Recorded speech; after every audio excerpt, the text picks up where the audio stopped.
Welcome to the channel Your CBC Guide. I am Shubham and this is my very first video. And as you all know, you have your 10th board exam coming in 4 days. So मैं आप लोग को help करने आया हूँ and हम आज क्या करेंगे? We'll do the chemical reaction and equation, your science chapter, and this will not be a detailed explanation video, but it will contain lots of important tricks and NCRT highlight I'll mostly give you because in the current situation you have less time. So आपको दो चीज पे ज्यादा focus करना है. पहले NCRT और second PYQs.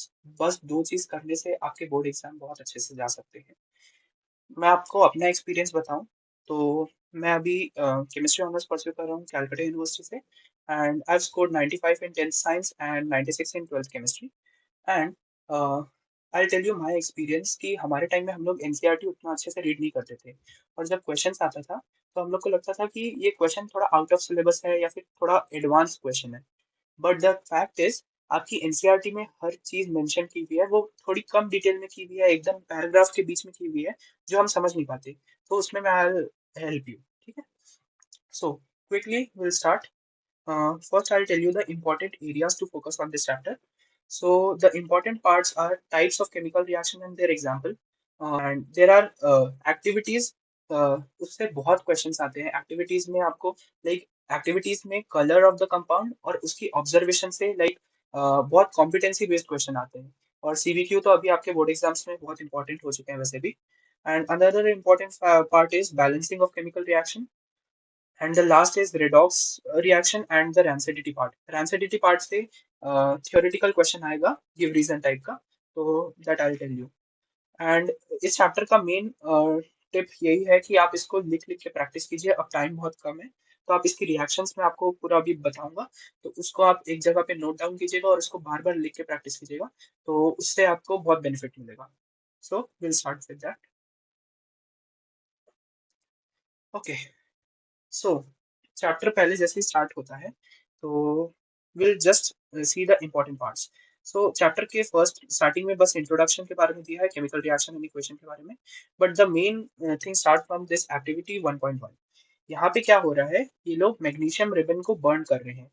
तो इससे इसको रिबन को बर्न करने से क्या हो रहा है, मैग्नीशियम रिबन को बर्न करने से एक डार्जलिंग व्हाइट फ्लेम निकलता है और जो रेसिड्यू बचता है वो एक मैग्नीशियम ऑक्साइड का व्हाइट पाउडर रहता है.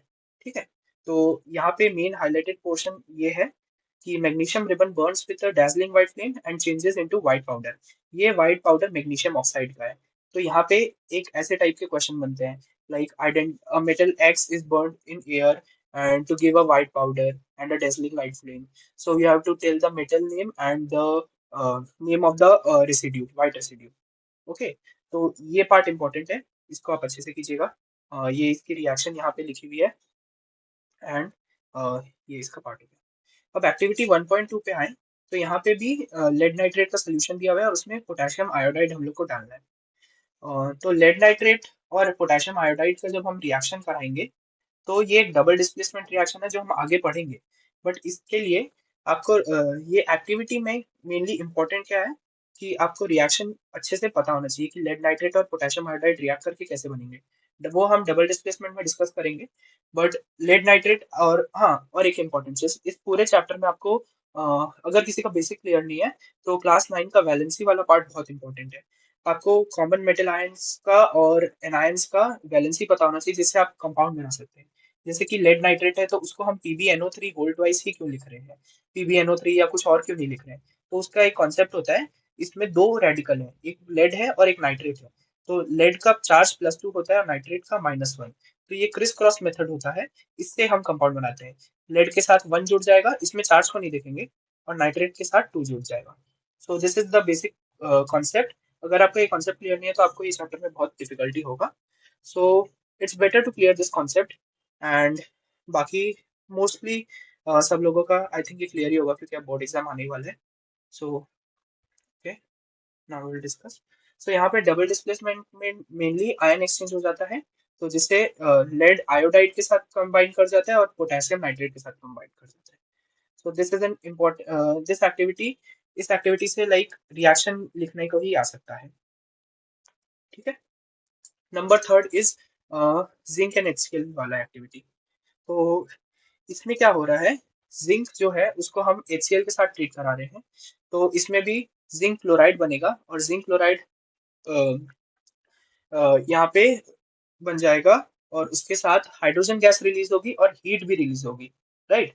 तो इस ये एक एग्जांपल हो रहा है कि यहाँ पे हीट रिलीज हो रहा है, ये एक कैरेक्टरिस्टिक आएगा केमिकल रिएक्शन का, ठीक है। तो और हाइड्रोजन गैस रिलीज हो रहा है, तो ये तो एयर में निकल जाएगा। सो इसमें भी रिएक्शन इंपॉर्टेंट है, उसको आप ध्यान से देखिएगा। हम लोग को ये ऊपर की तीन एक्टिविटीज से क्या पता चला कि केमिकल रिएक्शन जब भी होता है तो कुछ ना कुछ चेंज आता है। तो जो चार मेन चेंज है वो ये है, change in state, change in colour और इवोल्यूशन ऑफ गैस और चेंज इन टेम्परेचर। सो ये कैरेक्टरिस्टिक है कि केमिकल रिएक्शन में क्या क्या चेंजेस होते हैं, तो ये आपको ध्यान रखना है, ये इंपॉर्टेंट है, ठीक है। Now will move on to chemical equation. Chemical equation वही होता है जो हम केमिकल रिएक्शन परफॉर्म कर रहे होते हैं रिएक्टेंट से प्रोडक्ट में कन्वर्ट करने के लिए, उसी को जब हम लिखते हैं तो वो केमिकल इक्वेशन कहलाता है, ठीक है। जैसे हमने मैग्नीशियम वाला रिएक्शन किया था, तो यहाँ पे magnesium plus oxygen is equals to magnesium oxide दिया हुआ है, तो ये चीज है। तो chemical equation is nothing but just the written form of the chemical reaction that we perform, ठीक है। नाउ मूविंग ऑन, यहाँ पे राइटिंग अ केमिकल इक्वेशन, हम कोई भी केमिकल इक्वेशन ऐसे लिख सकते हैं। हम एलिमेंटल स्टेट लिखेंगे और वो किसके साथ, अगर वो बर्न कर रहा है, एक और इम्पॉर्टेंट चीज, बर्न करने का मतलब होता है in the presence of oxygen. तो कहीं पे भी आपको कोई भी रिएक्शन में बर्निंग का पता चलेगा तो वो ऑक्सीजन के साथ रिएक्ट कर रहा है, इसका मतलब यही हुआ, ठीक है। Now very important topic, balancing of chemical reaction. यहाँ पे आपकी जनरली क्वेश्चन बनता ही बनता है, हर साल PYQ में रिपीट होता है। और बैलेंसिंग में आपको ट्रिकी क्वेश्चन भी दे सकता है और नॉर्मल क्वेश्चन भी दे सकता है, तो इसमें आपको प्रैक्टिस बहुत रिक्वायर्ड होगी। सो बैलेंसिंग का मैं एक दो एग्जांपल आपको करके दिखा देता हूँ, ये फर्स्ट वाले क्वेश्चन करके दिखा देते हैं। जैसे zinc H2SO4 ZnSO4 plus H2। तो बैलेंसिंग में क्या करना रहता है कि हमको लेफ्ट हैंड साइड और राइट हैंड साइड में बस इक्वे देखना है कि सारे एटम सेम है या नहीं। अब जैसे यहाँ पे देखेंगे, जिंक एक है, यहाँ पे भी जिंक एक है, तो जिंक बैलेंस्ड है। सल्फर एक है, सल्फर एक है, सल्फर भी बैलेंस है। ऑक्सीजन 4 है, ऑक्सीजन 4 है, तो ये भी बैलेंस है। और हाइड्रोजन 2 है, हाइड्रोजन 2 है, ये भी बैलेंस है। तो ये तो ऑलरेडी बैलेंस्ड रिएक्शन है। एक दूसरा क्वेश्चन ट्राई करते हैं, ये वाला FeH2O वाला। यहाँ पे क्या हो रहा है, यहाँ पे आयरन यहाँ पे 1 है और यहाँ पे 3 है, तो हम लोग को इसको 3 बनाना होगा, तो हम यहाँ पे 3 मल्टीप्लाई कर देंगे, ठीक है। आयरन बैलेंस हो गया। अब हम ऑक्सीजन को चेक करेंगे, ऑक्सीजन यहाँ पे 1 है, यहाँ पे 4 है, तो हम यहाँ पे 4 लगा देंगे, तो ऑक्सीजन बैलेंस हो गया। अब हम हाइड्रोजन को चेक करेंगे, हाइड्रोजन यहाँ पे 8 हो गया और यहाँ पे 2 है, तो यहाँ पे हम अगर 4 लगा दें तो हाइड्रोजन भी बैलेंस हो जाएगा। तो ये एक एग्जाम्पल है and there are various question in the book, आप उसको प्रैक्टिस कीजिए and this topic is very important, यहाँ से क्वेश्चन आएगा ही आएगा।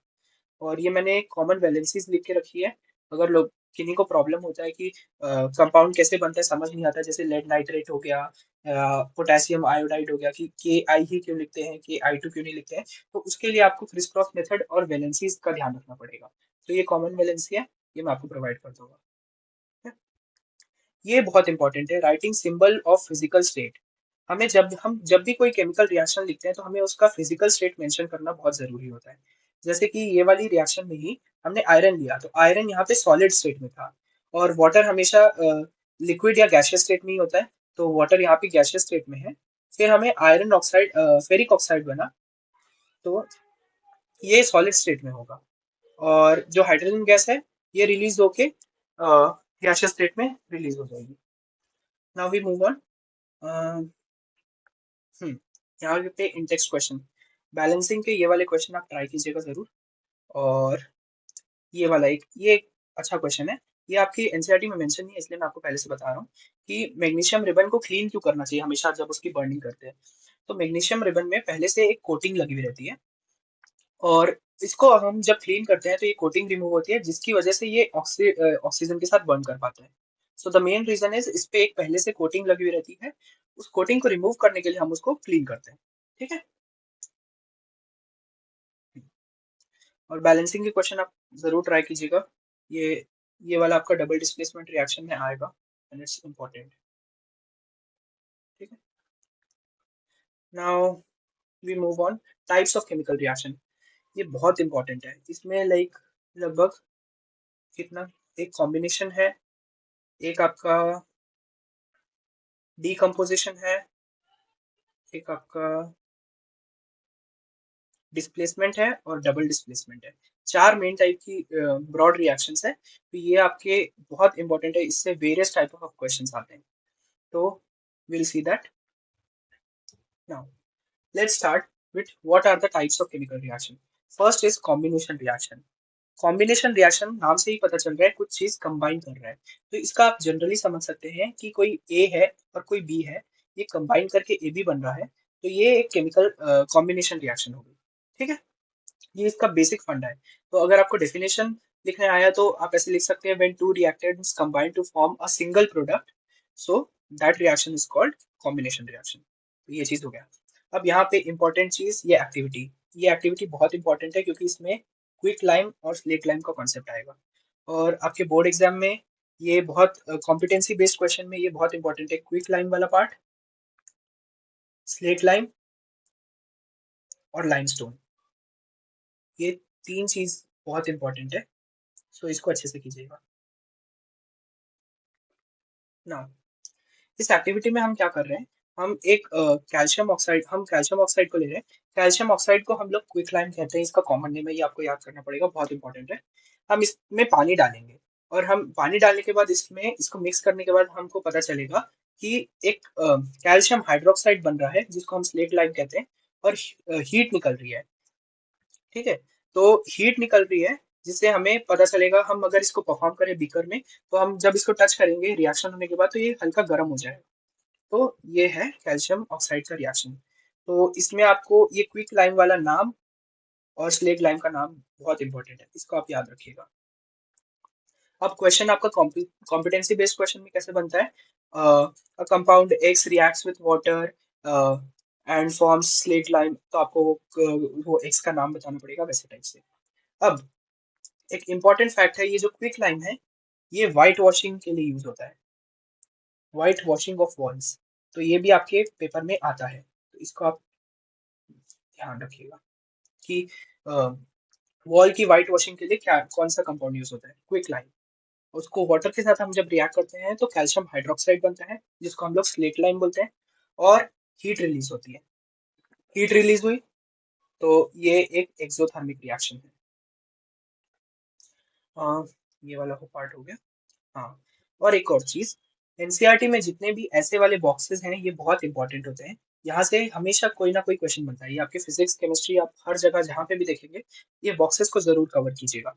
नाउ अब देखिए यहाँ पे ये लिखा हुआ है कि स्लेट लाइम को हम व्हाइट वॉशिंग में भी यूज करते हैं, तो मेनली हम क्विक लाइम को यूज करते हैं। क्विक लाइम में जब हम वाटर मिलाते हैं तो स्लेट लाइम बनता है जिसको हम व्हाइट वॉशिंग के लिए यूज करते हैं। व्हाइट वॉशिंग वॉल पे हम जब करते हैं तो ये वाला पार्ट यूज होता है, ये इंपॉर्टेंट है। और हाँ, एक चीज आपने नोटिस की होगी, जब हमने वॉल पे व्हाइट वॉशिंग की तो कुछ टाइम बाद वो एरियल एयर में जो कार्बन डाइऑक्साइड होता है उसके साथ रिएक्ट करके कैल्शियम कार्बोनेट बना देता है, इसको हम लाइमस्टोन बोलते हैं। कैल्शियम कार्बोनेट को हम लाइमस्टोन बोलते हैं, तो इससे हमें शाइनी फिनिश आती है वॉल में, है ना। तो ये जब कैल्शियम कार्बोनेट जब फॉर्म होता है तो वॉल शाइन करने लग जाती है, तो ये इसका एप्लीकेशन है और ये बहुत इंपॉर्टेंट है, बहुत इंपॉर्टेंट है। ठीक है, नाउ मतलब ये भी कॉम्बिनेशन रिएक्शन के एग्जांपल थे। यहाँ पे भी दो रिएक्टेंट कंबाइन होके एक प्रोडक्ट बना, तो ये भी कॉम्बिनेशन का एग्जांपल है। आपको हर रिएक्शन का डेफिनेशन और उसका एक एग्जांपल तो एटलीस्ट याद होना ही चाहिए, क्योंकि ये पेपर में डायरेक्टली पूछ लेता है और इंडिविजुअली तो रिएक्शन पूछ ही लेता है, तो ये आप याद कीजिएगा। और एक एग्जांपल देखिए, तो बर्निंग ऑफ कोल, कोयला जब हम जलाते हैं तो कार्बन, कोयले में क्या होता है, कार्बन, कार्बन को हम बर्न कर रहे हैं, बर्न करना मतलब ऑक्सीजन की प्रेजेंस में बर्न करना, तो उससे हमें कार्बन डाइऑक्साइड गैस रिलीज होती है, राइट। तो ये भी एक सिंपल एग्जांपल है, अगर आपको लाइमस्टोन वाला एग्जांपल याद नहीं हो रहा है तो आप इसको भी याद कर सकते हो, ये बहुत ईजी है।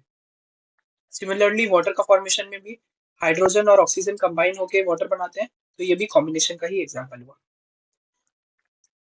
नाउ अब हमें दो टाइप की रिएक्शन पढ़नी है, एक्सोथर्मिक और एंडोथर्मिक। एक्सोथर्मिक में होता है हीट रिलीज, हीट रिलीज, ये कॉन्सेप्ट आपको ध्यान में रखना है। और एंडो में हीट एब्जॉर्ब होता है, राइट। तो इसके लिए एक ट्रिक है, एक्सोथर्मिक। एक्सोथर्मिक से हम एग्जिट समझ सकते हैं, साउंड सेम। और एग्जिट मतलब मतलब जाना। तो यहाँ पे हीट जा रही है, यहाँ पे हीट रिलीज हो रही है, तो ये एक ट्रिक हो गई। तो इससे आप याद कर सकते हैं एक्सोथर्मिक रिएक्शन कौन सी है और एंडोथर्मिक कौन सी है। तो एक्सोथर्मिक में जब भी किसी रिएक्शन में प्रोडक्ट साइड में लास्ट में हीट ऐसे रिलीज हो रही है, तो ये एक्सोथर्मिक हुआ। और जब किसी रिएक्शन में हम पहले हीट दे रहे हैं, यहाँ पे हीट दिया हुआ है, तो वो एंडोथर्मिक रिएक्शन होगी। जैसे कि वो जो मैग्नीशियम रिबन का बर्निंग था, वो एक एंडोथर्मिक का एग्जाम्पल हो गया। और ये क्विक लाइम को वाटर के साथ ट्रीट करने वाला, ये एक्सोथर्मिक का हो गया, है ना। तो ये एग्जाम्पल है, ये आपको याद रखना है। एक्सोथर्मिक का एक बहुत इंपॉर्टेंट एप्लीकेशन है और ये एक कॉम्पिटेंसी बेस्ड क्वेश्चन है, आपकी एनसीईआरटी में भी दिया हुआ है कि why respiration is an exothermic process. आपने रेस्पिरेशन लाइफ प्रोसेस में उसकी रिएक्शन पढ़ी होगी। यहाँ पे क्या होता है, ग्लूकोज ऑक्सीजन के प्रेजेंस में ब्रेक डाउन होता है और एनर्जी रिलीज होती है। यही एनर्जी से हम हमारी बॉडी वर्क करती है। तो जब किसी भी रिएक्शन में एनर्जी रिलीज, हीट या एनर्जी रिलीज हो रही है, तो वो एक्सोथर्मिक का एग्जाम्पल हो गया, राइट। तो यही हमको एक्सप्लेन करना है कि जब यहाँ पे ऐसा क्वेश्चन आता है कि why respiration is an exothermic reaction, तो आपको रिएक्शन लिखना है और आपको मेंशन करना है as energy is release it is an exothermic reaction. ठीक है, ये एक important case based competency based question है। Okay, now we will move on to decomposition reaction. Decomposition reaction combination reaction का एग्जैक्ट अपोजिट होता है। कॉम्बिनेशन में हम देखते हैं कि A plus B A B बनाता है। यहाँ पे कोई एक कंपाउंड टूट के दो या दो से ज्यादा प्रोडक्ट्स बनाता है। तो ये जस्ट अपोजिट हो गया कॉम्बिनेशन का। Now we will see another important activity कि हमें फेरस सल्फेट के क्रिस्टल लेने हैं और हमको उसको बॉइलिंग ट्यूब में उसको हीट करना है। तो क्या होगा, फेरस सल्फेट के क्रिस्टल्स हैं। तो क्रिस्टल्स क्या होते हैं, क्रिस्टल्स में हमें वाटर ऑफ क्रिस्टलाइजेशन रहता है, जिससे क्रिस्टल सॉलिडिफाई रहते हैं, राइट। जैसे कि ये आप एसिड बेसिस एंड सॉल्ट में भी पढ़ेंगे।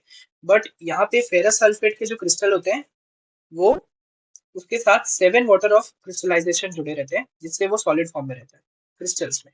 तो हम क्रिस्टल को जब बर्न करते हैं, तो हमें फेरिक ऑक्साइड मिलता है और SO2 और SO3 गैस रिलीज हो जाती है। ये रिएक्शन बहुत इंपॉर्टेंट है। इसमें SO2 और SO3 की हमें सल्फर का एक ऑर्डर मिलता है, लाइक बहुत अजीब सी स्मेल मिलती है। तो ये रिएक्शन इंपॉर्टेंट हो जाती है। जहां पे भी कलर और स्मेल ऐसे टाइप के ऑब्जर्वेशन आए, तो आपको ध्यान रखना है कि ये इंपॉर्टेंट है। तो इसको आप लिख के प्रैक्टिस कीजिएगा, आपको हो जाएगा यार। नाउ ये मैंने यहाँ पे लिखा हुआ है, क्विक लाइम, स्लेट लाइम और लाइमस्टोन। इनके नाम और कॉमन नेम आपको पता होना चाहिए। अब डीकम्पोजिशन रिएक्शन का जो मैंने आपको बताया, वैसे यहाँ पे डेफिनेशन लिखा हुआ है, single reactant breaks down to give simpler product, this is called decomposition reaction. ठीक है, यहाँ पे जो फेरस सल्फेट के क्रिस्टल्स हैं, ये वाटर लूज कर देते हैं जब हीट करते हैं, और इनका कलर चेंज हो जाता है, ये कलर चेंज हो जाता है। तो इससे फेरिक ऑक्साइड बनता है और सल्फर डाइऑक्साइड और सल्फर ट्राइऑक्साइड रिलीज हो जाती है। ठीक है, तो ये डीकम्पोजिशन रिएक्शन का एक इंपॉर्टेंट एग्जाम्पल है और ये पेपर में लास्ट ईयर ही 2024 के पेपर में ही रिपीट हुआ था। ऊपर भी बहुत सारे क्वेश्चन हुए थे, बट ये मेरे को अचानक से याद आ गया, तो मैंने आपको बता दिया। नाउ हाँ, डीकम्पोजिशन ऑफ लाइमस्टोन, ये भी बहुत इंपॉर्टेंट है। जितनी भी ब्लू कलर की एनसीईआरटी में रिएक्शंस है, इसको आपको लिख के प्रैक्टिस जरूर करना है, क्योंकि ये बहुत इंपॉर्टेंट है। सो डीकम्पोजिशन ऑफ कैल्शियम कार्बोनेट, यहाँ पे हम जब इसको हीट करते हैं, तो ये क्विक लाइम बनाता है, कैल्शियम ऑक्साइड और कार्बन डाइऑक्साइड गैस रिलीज हो जाती है। ठीक है, तो ये एक इंपॉर्टेंट रिएक्शन है, ये सीमेंट की मैन्युफैक्चरिंग में यूज होती है। और जब हाँ, डीकम्पोजिशन रिएक्शन के एक 3 टाइप्स होते हैं, I will explain here. Decomposition के 3 टाइप्स होते हैं। हमको डीकम्पोजिशन में क्या करना रहता है, मतलब हमें कंपाउंड को तोड़ना रहता है। तो हम 3 तरीके से तोड़ सकते हैं। फर्स्ट थर्मल डिकम्पोजिशन, इसका मतलब हम हीट दे के कंपाउंड को तोड़ सकते हैं। सेकेंड इलेक्ट्रोलिटिक डिकम्पोजिशन, इसमें हम इलेक्ट्रिसिटी दे के कंपाउंड को ब्रेक करते हैं। और थर्ड है फोटोलिटिक डिकम्पोजिशन, फोटोलिटिक डिकम्पोजिशन, इसमें हम सनलाइट की प्रेजेंस में कंपाउंड को ब्रेक करते हैं। ठीक है, ये 3 टाइप के हैं और इनके एग्जांपल्स आपको याद रखने हैं। तो थर्मल वाला ये लाइमस्टोन वाला हो गया और ये फेरस सल्फेट वाला हो गया, ये उसके एग्जांपल हो गए। हम जब भी हीट देके कंपाउंड को ब्रेक कर रहे हैं तो वो थर्मल डिकम्पोजिशन हो गया।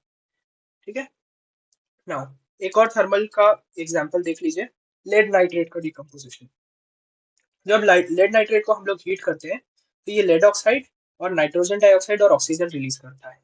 तो यहाँ पे भी जब हम हीट देके कंपाउंड को डिकम्पोज कर रहे हैं तो ये भी थर्मल डिकम्पोजिशन का एग्जांपल हो गया और ये पीवाईक्यू है, आप इसको अच्छे से प्रैक्टिस कीजिए।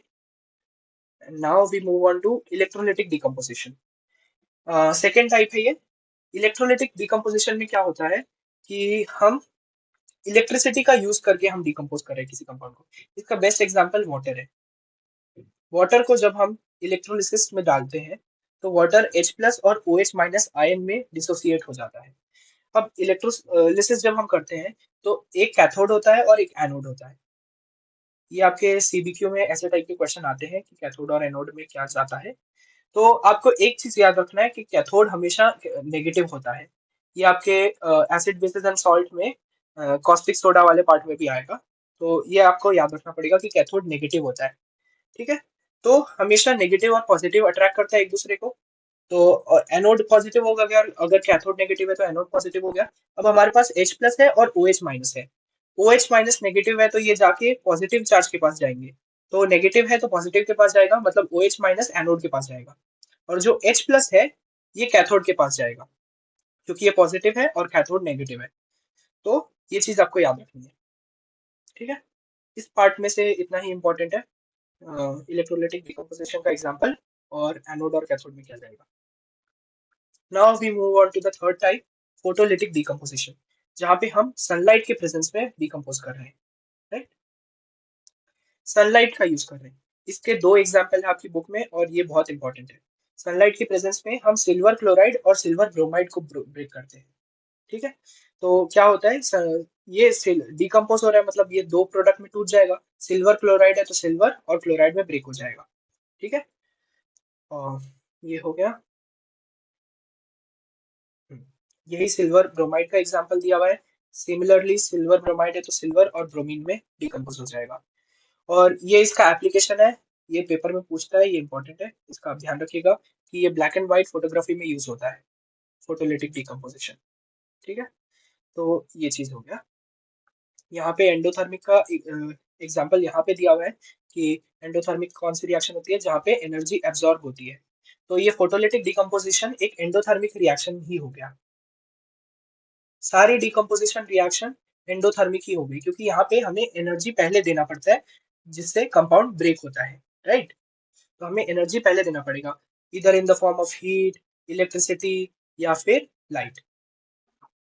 ठीक है, तो ये जितनी भी डिकम्पोजिशन रिएक्शन है सारी एंडोथर्मिक है। इससे आपका एक असर्शन रीजन का क्वेश्चन बन सकता है, तो इसको आप ध्यान, इस स्टेटमेंट को आप ध्यान रखिएगा। हाँ, ये जो एक्स वाले क्वेश्चन है ये बहुत इंपॉर्टेंट होते हैं, ये पेपर में बहुत बार रिपीट करते हैं। तो यहाँ पे क्वेश्चन क्या दिया हुआ है, हमारे पास एक सब्सटेंस है एक्स जो व्हाइट वॉशिंग के लिए यूज होता है और हमें उसका नाम बताना है और उसका फॉर्मूला लिखना है। तो नाम मैंने आपको बता दिया, क्विक लाइन, और इसका फॉर्मूला कैल्शियम ऑक्साइड। जब हम इसको वाटर के साथ रिएक्ट कराते हैं तो ये कैल्शियम हाइड्रोक्साइड बनाता है, जिसका कॉमन नेम है स्लेट लाइन। ये आपको अच्छे से याद कर लेना है। ठीक है, okay, now we move on to displacement reaction. ये वाली रिएक्शन, इसमें ये चीज बहुत इंपॉर्टेंट है, आयरन नेल वाला, और ये पेपर में रिपीट भी होता है और ये कॉम्पिटेंसी बेस्ड क्वेश्चन में भी आता है ये रिएक्शन। और ये आपने क्लास 7-8 में भी पढ़ा होगा कि हम जब आयरन नेल को कॉपर सल्फेट के सोल्यूशन में डिप करते हैं, कॉपर सल्फेट के सोल्यूशन में जब हम आयरन नेल डालते हैं तो आयरन नेल में एक कॉपर की डिपोजिशन आ जाती है और सोल्यूशन का कलर चेंज हो जाता है। राइट, तो ये हम पढ़ते हैं। इसके बारे में देखिए। ये डिस्प्लेसमेंट रिएक्शन का एग्जांपल है। पहले आपको ये जानना होगा कि डिस्प्लेसमेंट रिएक्शन क्या होता है। डिस्प्लेसमेंट रिएक्शन में मोर रिएक्टिव मेटल जो रहता है, मोर रिएक्टिव मेटल, ये लेस रिएक्टिव को डिस्प्लेस कर देता है। नाम से ही समझ आ रहा होगा कि डिस्प्लेस करना। तो जो ज्यादा रिएक्टिव होगा वो कम रिएक्टिव वाले को डिस्प्लेस कर पाएगा। मतलब जिसके पास ज्यादा पावर होगी वो कम को हटा सकता है ना। तो इसको आप वैसे याद कीजिए कि more reactive metal displaces less reactive metal from its own solution. Less reactive के सोल्यूशन से ही ये उसको हटा देता है। तो ये हो गया डिस्प्लेसमेंट रिएक्शन। और इसका ये वाली रिएक्शन, हम आयरन नेल लेते हैं और हम इसको कॉपर सल्फेट के सोल्यूशन के साथ डिप करते हैं। तो copper sulphate originally blue colour का होता है। ये जितना भी चीज मैं बोल रहा हूँ ये बहुत इंपॉर्टेंट है, कौन सा कलर और क्या कैसा रहता है, तो इस पे आप फोकस कीजिएगा। तो इसको हम कॉपर सल्फेट के सोल्यूशन में जब डिप करते हैं तो ये आयरन कॉपर से ज्यादा रिएक्टिव है, तो ये कॉपर को डिस्प्लेस कर जाता है और कॉपर निकल जाता है और आयरन सल्फेट बन जाता है। और आयरन सल्फेट ग्रीन कलर का होता है। तो ये आपको इंपॉर्टेंट ऑब्जर्वेशन है, ये आप इसको लिख के प्रैक्टिस कीजिएगा। और ये जो कॉपर रहता है ये आयरन नेल पे डिपॉजिट हो जाता है, एक ब्राउन कलर की डिपोजिशन बन जाती है।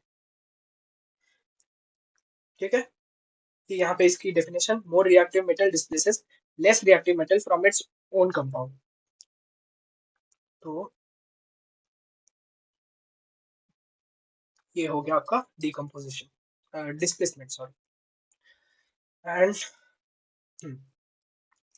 नाउ यहाँ की ऑब्जर्वेशन कि आयरन नेल जब रिएक्शन हो जाता है तो ब्राउन कलर आ जाता है। ये क्यों आता है? कॉपर डिपोजिशन की वजह से। और ब्लू कलर जो रहता है वो ग्रीन में टर्न हो जाता है क्योंकि फेरस सल्फेट बन जाता है। राइट, ये यहाँ पे वो रिएक्शन गिवन है एंड ये पार्ट हो गया। ये अनदर एग्जांपल है डिस्प्लेसमेंट रिएक्शन का, आप इसको देख लीजिएगा। यहाँ पे भी जिंक कॉपर से मोर रिएक्टिव है तो ये इसको डिस्प्लेस करके जिंक सल्फेट बना देता है और कॉपर अलग हो जाता है। यहाँ पे भी लेड कॉपर से मोर रिएक्टिव है तो लेड क्लोराइड बन जाता है और कॉपर अलग हो जाता है। तो इसमें जो कॉम्पिटेंसी बेस्ड क्वेश्चंस आते हैं उसके लिए आपको रिएक्टिविटी सीरीज याद होना चाहिए, जो कि आपके मेटल एंड नॉन मेटल में एनसीईआरटी में गिवन है। तो आप उसको जरूर देखिएगा। रिएक्टिविटी सीरीज से ही आप कॉम्पिटेंसी बेस्ड क्वेश्चन सॉल्व कर पाएंगे, क्योंकि आपको अननोन मेटल्स दे देगा। लाइक आपको दो मेटल दे देगा, आपको उसमें ये बता देगा कि कौन सा मोर रिएक्टिव है। तो आपको ये आइडेंटिफाई करना पड़ेगा कि एक्स वाई को डिस्प्लेस करेगा या वाई एक्स को डिस्प्लेस करेगा। तो उसके लिए आपको रिएक्टिविटी सीरीज पता होना चाहिए। तो इसको आप फोकस कीजिएगा। Now double displacement reaction and precipitation reaction, ये लास्ट टाइप है। डबल डिस्प्लेसमेंट रिएक्शन और प्रेसिपिटेशन रिएक्शन जनरली साथ में ही होती है, क्योंकि जब डबल डिस्प्लेसमेंट रिएक्शन होती है तभी एक प्रेसिपिटेट फॉर्म होता है। प्रेसिपिटेट क्या होता है? जब एक इनसॉल्यूबल सॉल्ट फॉर्म हो जाती है जो हमारे सोल्यूशन में डिसॉल्व नहीं होती है, सोल्यूशन में डिसॉल्व नहीं होती है। ओके, ये होता है प्रेसिपिटेट। सो प्रेसिपिटेशन रिएक्शन में या डबल डिस्प्लेसमेंट रिएक्शन में, जैसे डिस्प्लेसमेंट रिएक्शन में एक मेटल ने दूसरे मेटल के कंपाउंड से उसको रिप्लेस किया, यहाँ पे दोनों सॉल्ट रहती है और दोनों में आयन एक्सचेंज हो जाता है। जैसे यहाँ सोडियम बेरियम है, यहाँ सल्फेट और क्लोराइड है। तो डबल डिस्प्लेसमेंट में सोडियम क्लोराइड के साथ अटैच हो जाएगा और बेरियम सल्फेट के साथ रिएक्ट कर लेगा। तो ये बेरियम सल्फेट बन जाएगा और सोडियम क्लोराइड बन जाएगा। ये बेरियम सल्फेट वाटर में डिसॉल्व नहीं होता तो ये व्हाइट प्रेसिपिटेट बनाता है। और ये आपको इसका कलर याद रखना पड़ेगा। और ये रिएक्शन भी बहुत इंपॉर्टेंट है क्योंकि इसका एग्जाम्पल देना पड़ता है। तो ये डबल डिस्प्लेसमेंट का एग्जाम्पल हो गया। Now very important part, oxidation and reduction. इसमें आपको जानना पड़ेगा कि ऑक्सीडेशन, इसमें मेनली चार टाइप के क्वेश्चन आता है कि क्या ऑक्सीडाइज हो रहा है, क्या रिड्यूस हो रहा है, कौन सा ऑक्सीडाइजिंग एजेंट है और कौन सा रिड्यूसिंग एजेंट है। तो अगर आपका इसमें फंडा क्लियर हो गया तो ये इसके क्वेश्चंस आपसे बनने लग जाएंगे। तो यहाँ पे मैंने लिख के रखा है कि ऑक्सीडेशन में क्या होता है, एडिशन ऑफ ऑक्सीजन। ऑक्सीडेशन आप नाम से ही समझ रहे हैं कि ऑक्सीजन है तो यहाँ पे एडिशन हो रहा है। तो उसी का अपोजिट रिडक्शन में हो जाएगा रिमूवल ऑफ ऑक्सीजन। इसका एक अल्टरनेटिव डेफिनेशन है रिमूवल ऑफ हाइड्रोजन। ऑक्सीडेशन में अगर ऑक्सीजन ऐड हो रहा है तो हाइड्रोजन रिमूव हो रहा है, यहाँ पे अगर ऑक्सीजन रिमूव हो रहा है तो यहाँ पे हाइड्रोजन ऐड हो रहा है। तो इस चीज को आप याद रखिएगा, इसी से आपके मेनली क्वेश्चंस बनने वाले हैं। और ऑक्सीडाइजिंग एजेंट क्या होता है? ऑक्सीडाइजिंग एजेंट वो होता है जो खुद रिड्यूस हो जाता है, मतलब जो कंपाउंड खुद रिडक्शन में जा रहा है वो ऑक्सीडाइजिंग एजेंट हो गया, और ये दूसरों को ऑक्सीडाइज करता है, ये इसका फीचर है। ठीक है, वैसे ही रिड्यूसिंग एजेंट में ये खुद ऑक्सीडाइज हो रहा है और दूसरों को रिड्यूस कर रहा है। तो ये इसकी डेफिनेशन से आप इस पे एप्लीकेशन बेस्ड क्वेश्चन लगा सकते हैं, जैसे कि ये वाला क्वेश्चन ट्राई करते हैं। हम्म, यहाँ पे जिंक ऑक्साइड है और कार्बन है, तो यहाँ पे रिएक्शन होने के बाद जिंक और कार्बन मोनोऑक्साइड बन रहा है। अब आपको चेक करना है कि जिंक यहाँ पे है और यहाँ पे है, तो आपको एक एरो बना देना है। अब यहाँ पे आपको चेक करना है, यहाँ पे पहले ऑक्सीजन था, यहाँ पे ऑक्सीजन चला गया, मतलब रिमूवल ऑफ ऑक्सीजन है, तो इससे आप आइडेंटिफाई कर पाएंगे कि ये रिडक्शन हो रहा है। और अब आप कार्बन को कंपेयर करें, तो यहाँ पे कार्बन था और यहाँ पे कार्बन के साथ ऑक्सीजन ऐड हो गया है, मतलब एडिशन ऑफ ऑक्सीजन, तो ये हो गया ऑक्सीडेशन रिएक्शन, राइट।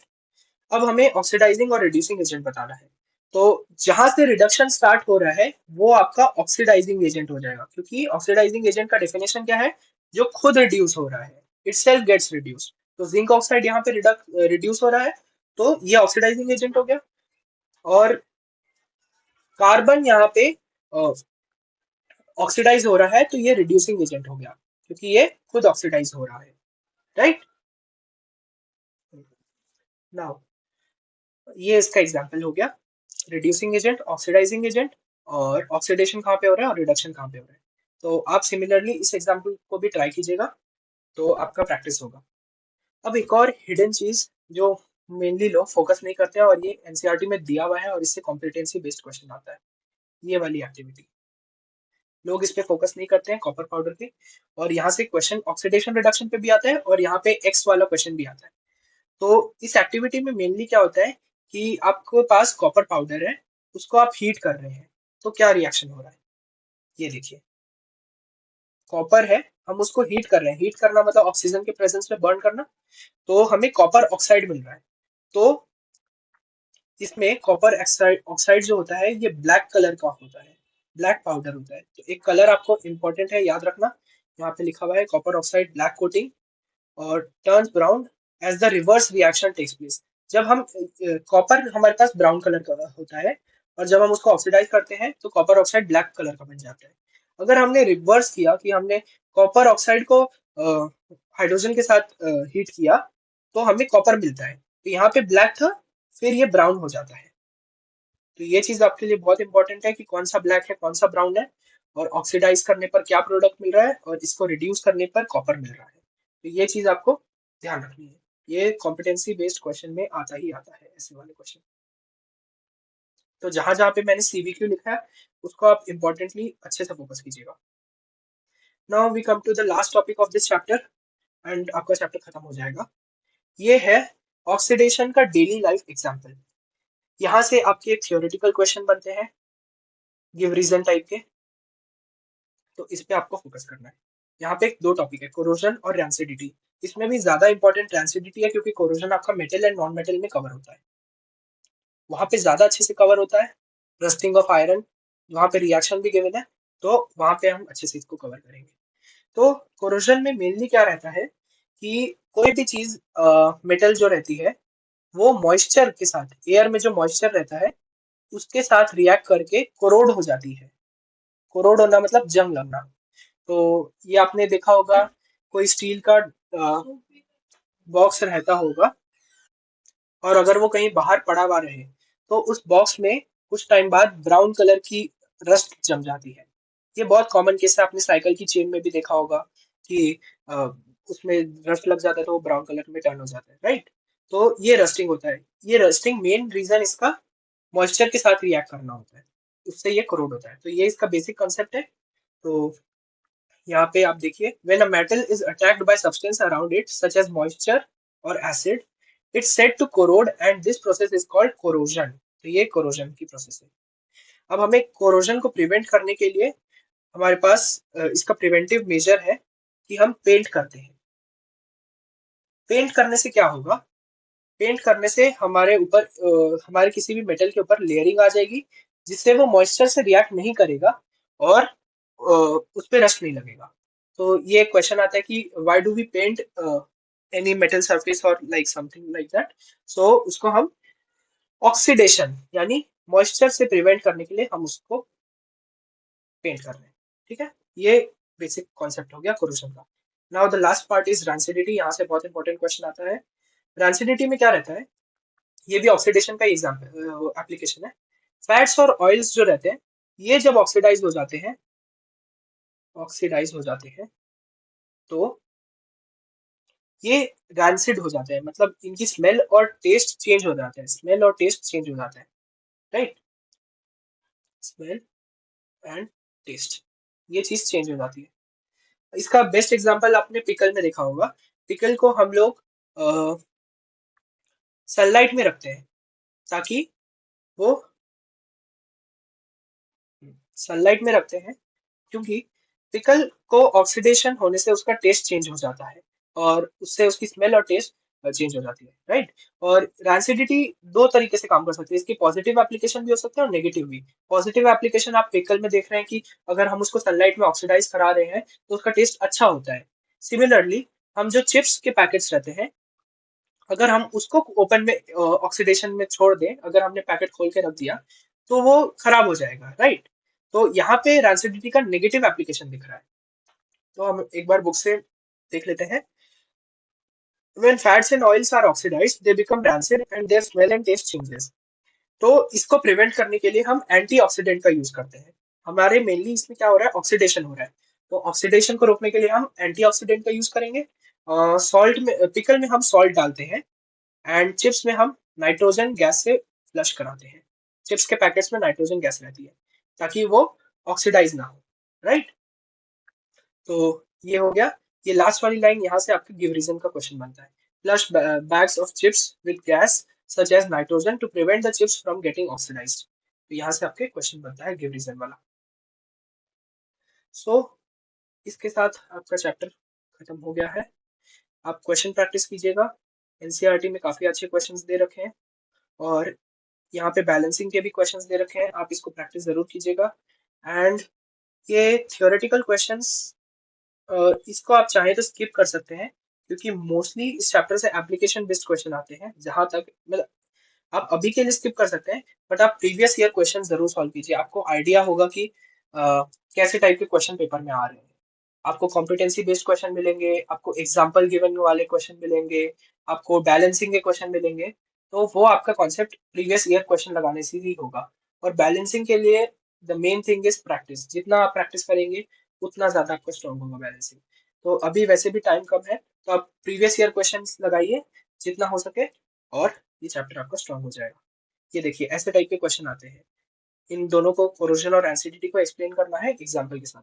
तो ये थ्योरेटिकल क्वेश्चन इस पार्ट से आता है, राइट। ये एक्स वाला क्वेश्चन, कॉपर वाला जो मैंने बताया, heating on air becomes black in colour. Black colour का पाउडर आपको दिख जाए तो कॉपर ऑक्साइड है और जो एलिमेंट है वो कॉपर है, राइट। और ये पेंट वाला आयरन आर्टिकल, यहाँ पे भी प्रिवेंट फ्रॉम कोरोजन है। तो ऐसे टाइप के क्वेश्चन आते हैं, ठीक है। सो मैंने 40 मिनट्स में आपका चैप्टर कंप्लीट करा दिया है। इस चैप्टर में आप अच्छे से प्रैक्टिस कीजिएगा और कोई भी डाउट होगा तो आप कमेंट सेक्शन में ज़रूर छोड़िएगा। एंड अगर आपको ये वीडियो अच्छा लगे तो लाइक शेयर अपने फ्रेंड्स लोगों के साथ शेयर कीजिए और इसका फ़ायदा उठाइए। और प्रैक्टिस अच्छे से कीजिएगा क्योंकि इस चैप्टर में प्रैक्टिस ही इंपॉर्टेंट है। So thank you so much. Will meet in another video.